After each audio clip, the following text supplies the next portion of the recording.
আমি আজকে আপনাদের সাথে শেয়ার করব গরুর কলিজা রান্না। অনেকভাবে শেয়ার করে, আমি যেভাবে রান্না করি সেটাই আজকে আপনাদের মাঝে শেয়ার করব। আসসালামু আলাইকুম, আমি নীলা বলছি ঢাকা গাজীপুর থেকে। ছোট ছোট অংশ নিয়ে ভিডিওটা সাজাইছি। আশা করি আজকের ভিডিওটা আপনাদের ভালো লাগবে। যে যেখান থেকে বসে আমার ভিডিওটা দেখতেছেন এবং দেখবেন, কাছে কি দূরে, দেশ এবং দেশের বাহিরে, আশা করি আল্লাহর রহমতে সবাই সুস্থ আছেন, ভালো আছেন। আলহামদুলিল্লাহ, আপনাদের দুয়ায় ভালোবাসায় আমার পরিবারের সবাইকে নিয়ে আমরাও ভালো আছি।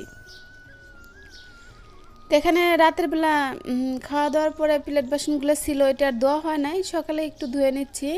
আর এখন যে এতটাই গরম পড়ে কি বলবো, কারেন্টও ডিস্টার্ব করে অতিরিক্ত, আর প্রচুর গরম পড়ে। বেশ কয়েকদিন ভালোই ছিল, এখন রোদ কিন্তু সেরকম ওঠে না, তারপরে কিন্তু এতটাই গরম। আর আজকে তো সকাল বেলায় অনেক তাপমাত্রা গরম, কারণ গরমের কথা বলে লাভ নাই, মানে কারেন্টটাই বেশিরভাগ থাকে না। এরকম গরম হলে মানুষ অসুস্থ হয়ে পড়বে। তাই এই গরমে আপনারা ঘরে থাকার চেষ্টা করবেন, সবসময় ভালো থাকবেন, সুস্থ থাকবেন, সবার পরিবারকে নিয়ে সবাই হ্যাপি থাকবেন। আল্লাহ পাকের কাছে এই প্রার্থনা করি, কারণ আমরা যদি একটু সতর্কভাবে চলি তাই কিন্তু একটু সুস্থ থাকবো, কারণ একটু অসতর্কভাবে চললে কিন্তু অসুস্থ হয়ে পড়ে থাকবো। কারণ দেশের যে পরিস্থিতি এখন কি আর বলবো, এত তাপমাত্রা হলে আমরা মানুষ, বাচ্চারা, মানে বয়স্ক মানুষ যারা, তাদের কিন্তু মানে কুলাইতে অনেক দায়। তাই কারণে বলছি যে সবাই এই গরমে সতর্ক থাকবেন, আর বেশি বেশি পানি খাবেন, বেশি বাইরে যাবেন না। তাই সোহান বাবা দোকানে চলে যাবে, দোকানে যাওয়ার জন্য রেডি হয়ে গেছে, তাই তাকে একটু বেলের শরবত দিয়ে দিলাম, কারণ এতটা গরম, বেশি বেশি মানে পানি খাবেন কিসের জন্য কেন বলি, কারণ এই গরমে টক জিনিস খেতে ভালো লাগে, আর শরীর থেকে ঘামের পানিটা বেরিয়ে গেলে কিন্তু শরীরটা দুর্বল লাগে। তাই চেষ্টা করবেন দিনে একটা করে উড়সালাং খাওয়ার জন্য, যেন শরীরটা যেন ভালো থাকে। ঘামের পানিটা বাইরে গেলে শরীর কিন্তু দুর্বল লাগে, আর ওই উড়সালাংটা খেলে কিন্তু সেটা পূরণ হয়ে যায়। তো এখানে আমার বাচ্চারা বলছিল ফুচকা খাবে, তো এখানে আমি 50 টাকার ফুচকা আনছি, মানে এটা বাসায় এখন মানে রেডি করে নিচ্ছি, এটা দোকান থেকে আনছিলাম। দোকানে ভিড় ছিল, স্কুল টাইমে তো, স্কুলের বাচ্চাদের ছুটি হয়েছে, ওই সময় অনেকটাই ভিড় ছিল। তা আমার এই 50 টাকার ফুচকা বানাতে বানাতে অনেক সময় লেগে যাবে, তাই বলছি যে আপনি আমাকে দিয়ে দেন, আমি বাসায় যাই নিজে বানিয়ে নিব। আর এই ফুচকাটা গরমের ভিতরে খেতে কিন্তু বেশ ভালোই লাগে, টক জিনিস খেতে আমার কাছে তো ভীষণ ভালো লাগে। আর আগে তো অনেক টক খেতাম, সেই হিসেবে এখন টকটা অনেক খাওয়া কমিয়ে দিয়েছি। আর এই ফুচকা বানাতে বানাতে আমার ভালোবাসার মানুষদেরকে একটা কথা বলতে ভুলে গেছি। আমি তো বলতে ভুলে যাই, তারপরে আমার ভালোবাসার মানুষরাও ভুলে যায়। এখানে মানে আপনারা এখনও যারা ধৈর্য করেন আমার ভিডিওর সাথে আছেন, একটা লাইক দেন নাই, প্লিজ একটা লাইক দিয়ে দিবেন। আপনাদের ছোট্ট একটা লাইকে কিন্তু ভিডিওটা আর বেশ কিছু মানুষের কাছে পৌঁছাবে। আর আমার নতুন ভালোবাসার মানুষরা, যদি আপনাদের সারা ভিডিওতে কোন জায়গায় কোনো অংশ ভালো লেগে থাকে, তা আমার পরিবারের সদস্য হয়ে থেকে যেতে পারেন, বন্ধু হয়ে পাশে থাকতে পারেন, আমিও আপনাদের পরিবারে চলে আসব। তো এখানে দুপুরে ম্যাডাম আসছিল, ম্যাডামকে একটা ডিম না সরি আজকে বিস্কিট দিয়েছি, কারণ সব কিছু কিন্তু মানে কম বেশি দেওয়ার চেষ্টা করি, আপনাদের মাঝে রেগুলাই আর শেয়ার করা হয় না।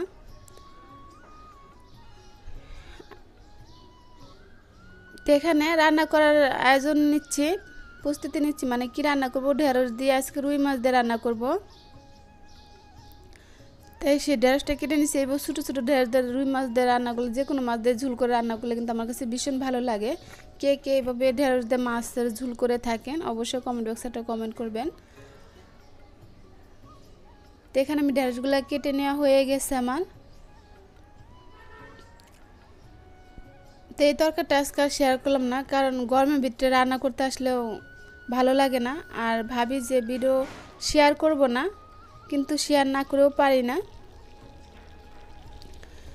আর ভিউ মাসাল্লাহ দিলে ভালোই হয়, খারাপ হয় না, ভিউর পরিমাণের হিসাবে কিন্তু লাইকটা সেরকম আমার ভিডিওতে পড়ে না। বড় বড় একজনও কমেন্ট করে যান, কিন্তু অথচ লাইক দেন না। আচ্ছা, লাইক দেন না দেন সম্পূর্ণ আপনাদের ব্যাপার। তো এখানে আমি কিন্তু এক 1 কেজি পরিমাণ কলিজা নিয়েছি। এটা গরুর কলিজা। কলিজাটা আমি পিস পিস করে সাইজ মতো কেটে নিয়ে তারপর ফুটন্ত গরম পানি দিয়ে মানে 5 মিনিটের মতো আমি সেদ্ধ করে নিয়েছি, ফুটিয়ে নিয়েছি। তারপর ওটা ভালো করে ধুয়ে নিয়েছি, কারণ এইভাবে যদি কলিজাটা রান্না করি রক্তর যে একটা গন্ধ, কলিজার ভিতরে কিন্তু রক্তর একটা গন্ধ আসে, ওইটা থাকে না। তো এখানে আমি 4-5টা এলাচ দিয়েছি, এলাচের মুখগুলো ফাটিয়ে দিয়েছি, 2 টুকরা দারচিনি দিয়েছি, 2টা তেজপাতা, 4-5টা লবঙ্গ, 1 কাপ পেঁয়াজ কুচি দিয়ে ভালো করে আমি মানে চুলায় বসিয়ে দিয়েছি। আর এখানে একটা মশলা বানিয়ে নেব। তো এখানে আমি আদা রসুন পেস্ট নিয়ে নিলাম হলুদের গুঁড়া, মরিচের গুঁড়াটা কিন্তু একটু বেশি দিয়েছি, 2 চামচ দিয়েছি। জিরার গুঁড়া, কারণ আমার কাছে ঝালটাই বেশি পছন্দ করে, আর সুহানে তো খাবে না, শানে খাবে। দিয়ে দিচ্ছি ধনিয়ার গুঁড়া, আর এখানে দিয়ে দিচ্ছি শাহি গরম মশলার গুঁড়া। শাহি গরম মশলার গুঁড়া ভিতরে কিন্তু সব ধরনের মশলাই থাকে। আর স্বাদ অনুযায়ী লবণ, সামান্য একটু পানি দিয়ে মশলাটা গুলে নিব। এইভাবে কিন্তু মশলাটা গুলে নিলে মানে খুব ভালো একটা ফ্লেভার আসে মশলা থেকে যখন মশলাটা কষাইতে থাকি। আর শুকনা মশলাটা কিন্তু সরাসরি দিলে পরে ওইটা একটু পুড়ে যায়, আর এইভাবে মশলাটা একটু মেখে দিলে তারপর কিন্তু এই যে পেঁয়াজটা একটু হালকা লাল লাল ভাজা হয়ে গেছে, এই পর্যায়ে মশলাগুলো আমি এখানে অ্যাড করে দেব। মশলাগুলো দিয়ে ভালো করে তেলের সাথে আমি মিশিয়ে কষিয়ে নিব। আমার অনেক আপুরা আছেন অনেক সুন্দর সুন্দর রেসিপি শেয়ার করেন, আসলে তখন দেখলে খেতে ইচ্ছা করে। তাই ভাবলাম আমিও আজকে আপনাদের সাথে একটা রেসিপি শেয়ার করি। তো এখানে একটু পানি দিয়ে দিছি, যেটার ভিতরে আমি মশলাটা গুলেছিলাম ওইটাই ধুয়ে আমি একটু পানি দিয়ে দিছি, দিয়ে মশলাটা ভালো করে কষিয়ে নিয়েছি। আর এই যে ধুয়ে রাখার কলিজাগুলো দিয়ে দিলাম, দিয়ে ভালো করে লাড়িয়ে মশলার সাথে মিশিয়ে নিব।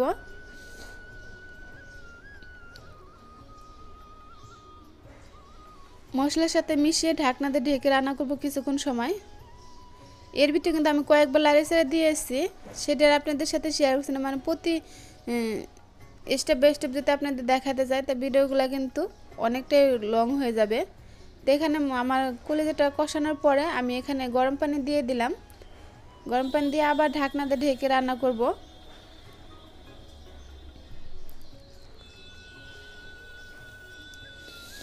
এই যে পানিটা যখন বলক উঠে গেছে, মানে ঝোলটা যখন বলক উঠে গিয়েছে, এখানে আমি দিয়ে দেবো একটা আলু কেটে রাখা, বড় সাইজের আমি একটা আলু কেটে নিয়েছি। আলুগুলো আমি কিউব করে কেটে নিয়েছি, এই পর্যায়ে দিয়ে দিলাম। আপনারা চাইলে কলিজার ভিতরে আলুটা নাও দিতে পারেন, আমার মনে হয় যে আলুটা দিলে একটু মানে আঠালো আঠালো ভাব হবে। তাছাড়া শুধু কলিজা কিন্তু খড়খড়া হবে, আঠালো ভাব হবে না। এখানে 4-5টা কাঁচামরিচ ফালি করে দিয়ে দিয়েছি, দিয়ে আবার ঢাকনাতে ঢেকে রান্না করব এই ঝুলটে না আসার আগ পর্যন্ত। আলুটা আমি পরে দিছি কেন, যেন ভেঙে না যায়। আর আলুটা যদি কষানিতে দিয়ে দিতাম এভাবে কিপ করে, আলুগুলা কিন্তু ভেঙে যেত। তাই দেখতে পাচ্ছেন এইভাবে কিন্তু মানে আলুগুলা আস্তে আস্তে আসছে, কিন্তু ঝোলটা কিন্তু বেশ আঠালো হয়েছে। তো যেখানে রুই মাছ ঢেঁড়স দিয়ে আলু টমেটো দিয়ে রুই মাছ রান্না করেছি, আর এই যে কলিজা ভুনা করেছি। আজকে রাতের ডিনার এইগুলাই, লাগলে সকালে কিছু মানে বানিয়ে নিব। তো এই যে বাচ্চারা বলছে নুডলস খাবে, তো এখানে একটা কাপ নুডলস মানে মিস্টার নুডলস যে কিনে আনছি তার সাথে একটা কাপ নুডলস ফ্রি দিয়েছে। তো এটা আমি এখন ওদেরকে ফুটন্ত পানি দিয়ে একটু মানে রান্না করে দেবো এটার ভিতরে। তো আমি প্যাকেটটা খুলে নিলাম।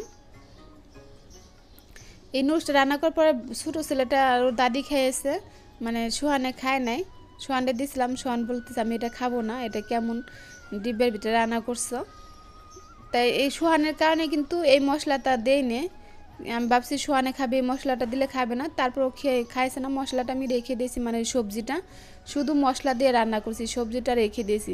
আমি জানি সবজি দিলে সোহানে খাবে না, তাই শুধু মশলা দিয়ে নুডলসটা রান্না করে নিয়েছি।